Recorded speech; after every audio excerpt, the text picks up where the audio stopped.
Good morning.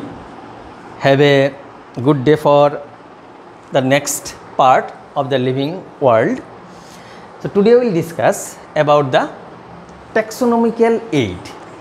The taxonomical aid means that is which help us to identify new plants, new animals.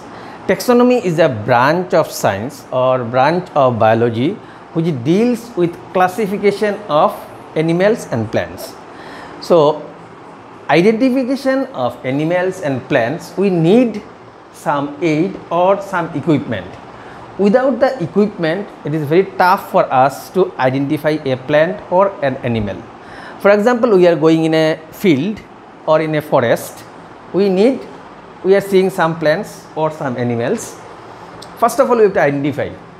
Yes, at least some data should we get about that plant or that animal. So if the animal is carnivorous, then we have to take our own defense like this. So pug mark and other things are there. So now step by step I am explaining something. So these are the main 5 taxonomical aids. These are the herbarium, botanical garden, biological museum, zoological parks and taxonomical keys. So first of all, herbarium. Herbarium is a place where plants are keeping in different racks and in the according to their classification. So whenever we are getting one plant in a field, we have to identify, then we have to take the help of herbarium. So herbarium may be very large, very high. For that means in India we have a number of herbariums. In our northeast India, in Shillong, if you go, that means Nehu also has an herbarium from the part of Botanical Survey of India. So herbarium is a place where we are keeping the plants in different taxonomical classification. So herbarium are generally placed in certain sheets like this. Sheets are there. In the sheets, the preserved plant specimen are pasted, and whenever we are getting our new plant, we have to match with that plant. Yes, whether this is matching or not, first of all we have to match the family, then genus, then species, whether this is same. If it is same, then okay, this is our identified specimen. So I am giving some example of herbarium. Royal Botanical Garden, Kew, they are maintaining one herbarium, that is the largest specimen, that means 6.5 millions of herbarium specimens are placed in this botanical garden herbarium. New York Botanical Garden, there are also about 4,000 specimens, that means 4 millions of specimens are kept in an herbarium. Then Indian Botanical Garden, Kolkata, there is also a 4-storied building or 5-storied building. I have gone there. I have seen that herbarium is a large herbarium they are maintaining, and they are maintaining very nicely. Next, that is Madras Herbarium. This is Coimbatore. They are about 1 lakh. That means about 1,50,000 specimens are there. Then about the biological museum. Actually, herbarium and botanical garden are attached to each other. In the most of the cases, botanical garden, like if we will go in Calcutta, as I have seen, that is botanical garden where you will see the largest tree in the world. There is a great banyan tree. There also you can see, that is in the Calcutta, Shibpur near Howrah.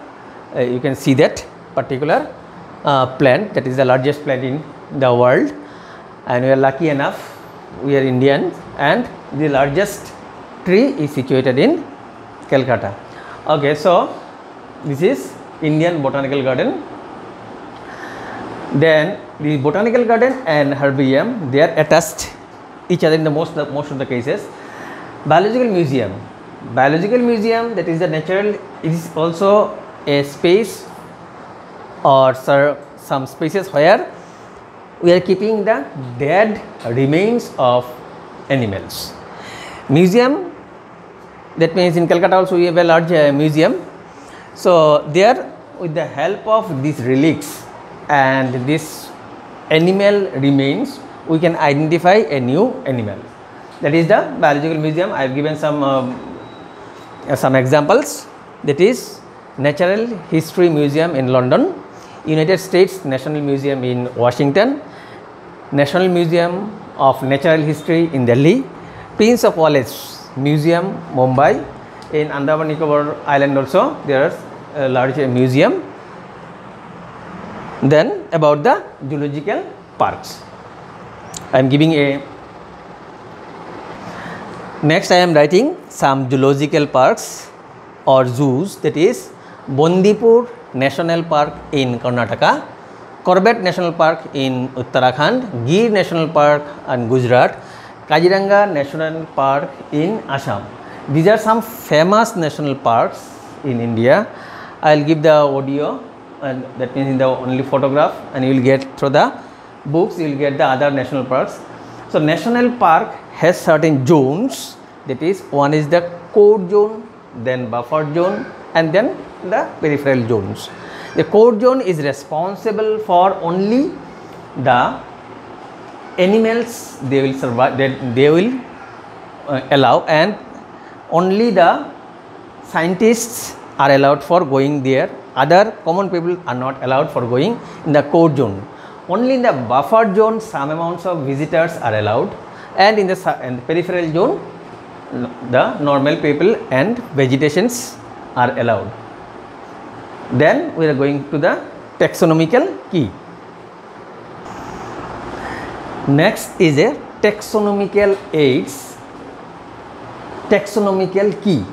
Under the taxonomical aid, this is the most important key. I have given the only 4 keys.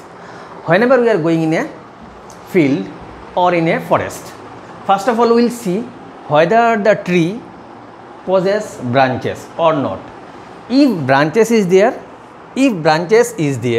then it is dicotyledonous plant. If there is no branch, then it is monocotyledonous plant. For example, mango tree has a number of branches, banyan tree, jackfruit tree possess a number of branches, so it is dicotyledonous. When there is no branches, for example palm, coconut, areca nut, they do not possess any branches.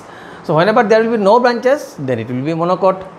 Next is the leaf bearing reticulate venation. If the leaf possesses this just net like structure, whenever we see towards the light or towards the sunlight, we will see the net like structures, that is called the reticulate venation. If the leaf possesses reticulate venation, then it is dicotyledonous, and if the leaf possesses parallel venation, then it is monocotyledonous. For example, banana, monocotyledonous plants, or areca nut, coconut, these are monocotyledonous plants. But dicot, mango, then guava, jackfruit, whenever we will see the plant leaf, we can see some net like structures that refer, that is the reticulate venation, then dicotyledonous, and parallel venation means the monocotyledonous plants.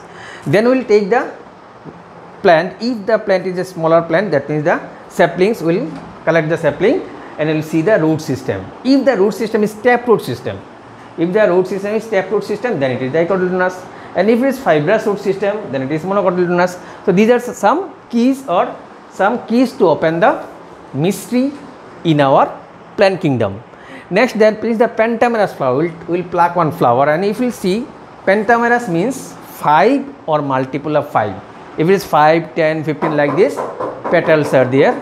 Generally 5 petals, sometimes 10 or sometimes maybe 15 or multiple of 5, then it is dicotyledonous plant. And if it is monocotyledonous plant, then the flowers will be trimerous, that is the 3 or multiple of 3.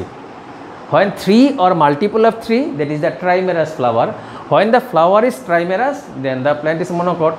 So these are the keys to opening the mystery in our plant life. So thank you. This chapter we are finishing. Next video we will start the new chapter. Thank you. Go through the chapter.